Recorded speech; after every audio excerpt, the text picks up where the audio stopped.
welcome in today. I want to just give you a quick update on what's been happening so far this year, particularly as we enter into the spring here in 2021.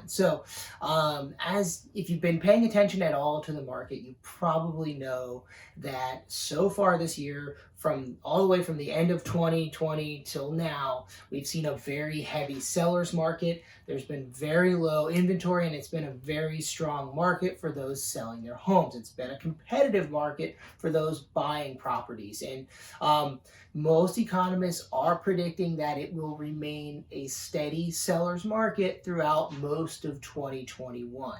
But that being said, I do have some good news that could help buyers slightly over the next couple of months as we go to spring and then enter into the summer.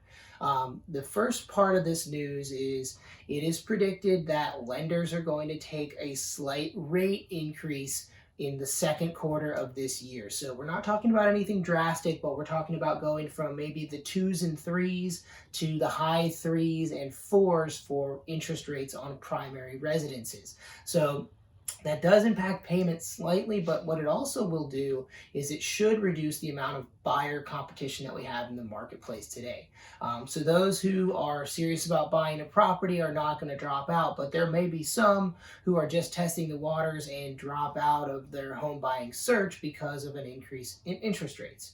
Now, on top of that, we have been seeing the rollout of the COVID-19 vaccine, which is supposed to be fully rolled out over the next couple of months. And many people are predicting that that will have an impact slightly on the amount of supply available in the housing inventory.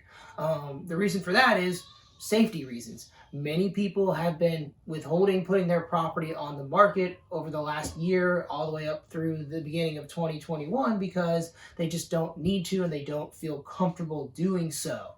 Well, now with the vaccine rollout, it's likely that many of those people will decide to put their house on the market because they now feel safer. So we could see a slight increase in inventory over the next few months and a slight increase in interest rates, which would cause a slight decrease in buyer demand. So those two things coming together could be a little bit of help for those who have been searching for homes so far this year with little success. So you've got that to look forward to. Hopefully those predictions are correct.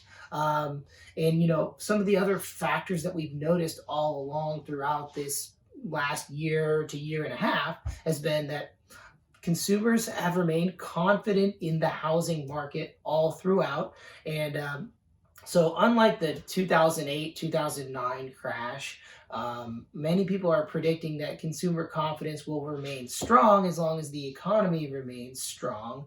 And therefore, we shouldn't see any drastic changes in home value or home pricing going forward, at least for the foreseeable future.